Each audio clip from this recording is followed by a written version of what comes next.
नश, all about you, रेसन, sculpted, ये सब वो ब्रांड्स हैं जिन्हें हमारे बॉलीवुड के सेलिब्रिटीज ओन करते हैं। सभी क्लोथिंग ब्रांड्स वही हैं जिन्हें स्टार्ट करने के कुछ टाइम बाद ही सेल्स ना होने की वजह से बंद करना पड़ा। लेकिन ये वीडियो इन सेलिब्रिटीज के इन बिजनेसेस से कुछ सीखने के लिए नहीं है, बल्कि ये सीखने के लिए है कि कैसे इंडिया जैसे देश जहां लोगों की परचेजिंग पावर है और वो सेलिब्रिटीज का इतना क्रेज भी रखते हैं, तो ऐसे में यहाँ ये ब्रांड्स फेल कैसे हुए। तो चलिए इस वीडियो में जानते हैं इन ब्रांड्स को। नमस्कार, मेरा नाम है जयश्री और स्वागत है आपका जयश्री टॉक्स की इस वीडियो में। तो सबसे पहले बात करते हैं इंडिया के मोस्ट फेवरेट विराट कोहली की वाइफ अनुष्का शर्मा के ब्रांड नश की। इस क्लोथिंग ब्रांड की शुरुआत 2017 में हुई।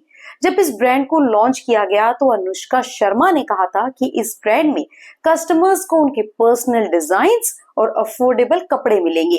लेकिन इस ब्रांड के शुरू होते ही ब्रांड के लिए मुश्किलें भी बढ़ गई। सबसे पहले बात करते हैं प्लेजरिज्म की, जिसका सीधा सा मतलब है चोरी।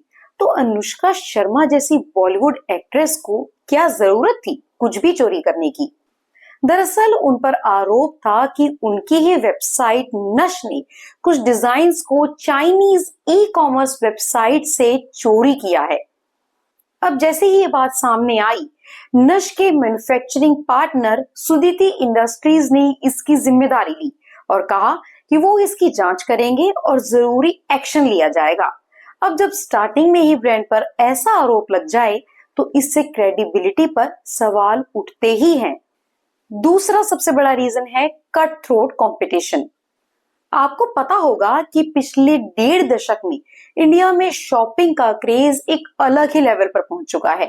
ऐसा इसलिए भी मुमकिन हुआ है कि कस्टमर्स को आजकल इतनी ज्यादा वैरायटी मिल रही है जिसका कोई अंत नहीं है, चाहे वो ऑफलाइन हो या फिर ऑनलाइन।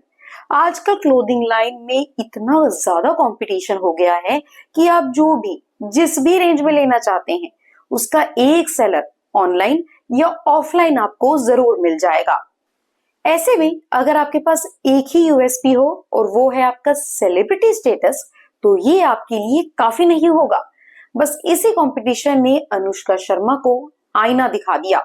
आप खुद देखिए, ऑफलाइन में अफोर्डेबल के लिए ज़ूडियो और हाई रेंज के लिए H&M और ज़ारा जैसे ब्रांड्स जिनके अपने कस्टमर्स हैं। वहीं अगर ऑनलाइन की बात की जाए तो ट्रेंडी क्लोथ्स के लिए हाई रेंज में मिंत्रा, आजियो और थोड़ा अफोर्डेबल के लिए अमेजॉन और मीशो जैसे ऑप्शंस हैं।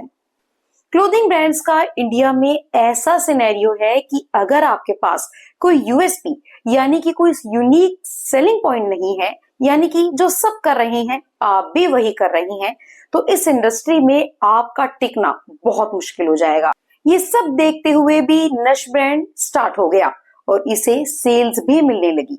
जैसे ही कस्टमर्स का इन क्लोथ्स का पहला फीडबैक आया, वो इतना ज्यादा नेगेटिव था कि विश्वास कर पाना मुश्किल हो गया था कि क्या ये सच में एक बॉलीवुड सेलिब्रिटी का ब्रांड है।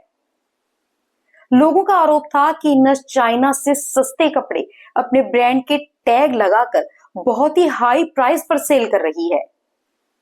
कुछ कस्टमर्स का तो ये तक कहना था कि उनकी ड्रेसेस इतनी लो क्वालिटी की थी कि उन्होंने इस ड्रेस को कुछ टाइम बाद ही डस्टिंग के लिए यूज करना स्टार्ट कर दिया था। अभी तक आपने समझा कि अनुष्का के ब्रांड नश ने वो सब गलतियां की जो एक क्लोथिंग ब्रांड को बिल्कुल भी नहीं करनी चाहिए थी। और अब हम बात करेंगे उस रीजन की जिस पर शायद अनुष्का का ध्यान ही नहीं गया होगा, और वो है उनका ये सोचना कि अपने सेलिब्रिटी स्टेटस के दम पर नश को वो एक सक्सेसफुल ब्रांड बना सकती हैं और उन्हें अपने कपड़े की क्वालिटी और प्राइस पर कोई भी ध्यान देने की जरूरत नहीं है। अब बात करते हैं बॉलीवुड की कपूर सिस्टर्स यानी कि सोनम कपूर और रिया कपूर की, जिन्होंने साथ मिलकर रेसन ब्रांड की शुरुआत की। लेकिन क्लोथिंग ब्रांड में इतने सख्त कंपटीशन और बिना एक्टिव मार्केटिंग स्ट्रेटेजीज के उनके भी इस ब्रांड का चलना मुश्किल हो गया था। कुछ रिपोर्ट्स तो ये भी सजेस्ट करती हैं कि जब सोनम कपूर शादी के बाद लंदन शिफ्ट हुई तो धीरे धीरे उनका इस ब्रांड से अटैचमेंट नहीं रहा, जिसका रिजल्ट रेसन ब्रांड का बंद होना था। ऐसे ही कुछ और एग्जांपल्स हैं, जैसे जैकलिन फर्नांडिस का जस्ट एफ। ये ब्रांड्स तो इतनी जल्दी बंद हुए कि हम लोगों में से बहुत से लोगों ने तो इनका नाम भी नहीं सुना होगा। लेकिन ऐसा नहीं है कि बॉलीवुड ब्यूटीज के स्टार्ट किए गए सभी ब्रांड्स फेल हुए हैं। कैटरीना कैफ ने भी के ब्यूटी के नाम से एक ब्रांड साल 2019 में स्टार्ट किया था। कैटरीना के पास सबसे बड़ा एडवांटेज था कि वो एक बॉलीवुड की टॉप हीरोइन में से एक थी, तो उनकी ब्रांड वैल्यू तो होनी ही थी। साथ में उन्होंने ये ब्रांड नायका के साथ मिलकर लॉन्च किया था। नायका 2012 में स्टार्ट होकर अब एक ऐसा प्लेटफॉर्म बन गया था जहां आपको सभी ब्रांड्स के मेकअप प्रोडक्ट्स मिल जाएंगे। ऐसे में नायका कैटरीना के लिए एक परफेक्ट प्लेटफॉर्म था, क्योंकि जो मेकअप प्रोडक्ट बाय करने के लिए नायका पर आएगा वो एक बार तो कैटरीना के ब्यूटी को चांस तो दे ही सकता है। कैटरीना के प्रोडक्ट्स कुछ ऐसे थे कि सिर्फ एक बार बाय करने पर ही कस्टमर्स को ये प्रोडक्ट बहुत पसंद आने लगे और कुछ ही समय में ये पहले से एस्टेब्लिश्ड ब्रांड्स जैसे कि मेबलिन, रेने और मैक को कड़ी टक्कर देने लगे। पर कैटरीना को ये कामयाबी यूं ही नहीं मिली। साल 2019 में इस ब्रांड को लॉन्च करने से पहले कैटरीना ने इंडियन मार्केट पर रिसर्च भी की थी। वो इंडिया में लगभग 20 साल से रह रही थी और जानती थी कि इंडिया जैसे देश में अलग अलग तरह की स्किन टोन्स हैं और सभी को एक ही फाउंडेशन सूट नहीं करता। तो उन्होंने अपने ब्रांड से हर स्किन टोन को कैटर किया। इसके बाद कैटरीना को फायदा हुआ 2020 में हुए लॉकडाउन का। लॉकडाउन लगने के बाद लोगों का बाहर जाना एकदम बंद हो गया था। ऐसे में उनका एक लौता सहारा था ऑनलाइन प्लेटफॉर्म। चाहे वो ऑनलाइन वेब सीरीज देखकर उन्हें हिट करवाया गया हो या फिर ऑनलाइन शॉपिंग करना, ये दोनों ही काम लॉकडाउन में जबरदस्त तरीके से हो रहे थे। कैटरीना के ब्रांड को भी इसका फायदा हुआ और लोग जब लॉकडाउन में नायका पर प्रोडक्ट्स रिसर्च करते थे तो के ब्यूटी भी उनके सामने आने लगा और बस इसने के ब्यूटी को लोगों के बीच इतना फेमस कर दिया। इंडिया में बहुत सारे लग्जरी ब्रांड्स अवेलेबल हैं, जैसे मैक, हुडा और टिलबुरी। इन सभी ब्रांड्स के प्रोडक्ट्स की अगर बात करें तो इनकी एक लिपस्टिक नियरली 2000 से 4000 के बीच में सेल होती है। वहीं अगर के ब्यूटी की बात की जाए तो उनकी एक लिपस्टिक आपको 800 रुपए तक मिल जाएगी। बॉलीवुड की एक और ब्यूटी दीपिका पादुकोण का भी एक मेकअप ब्रांड है जिसका नाम है 82E, जिसके प्रोडक्ट्स की स्टार्टिंग रेंज ही 2500 रुपए है।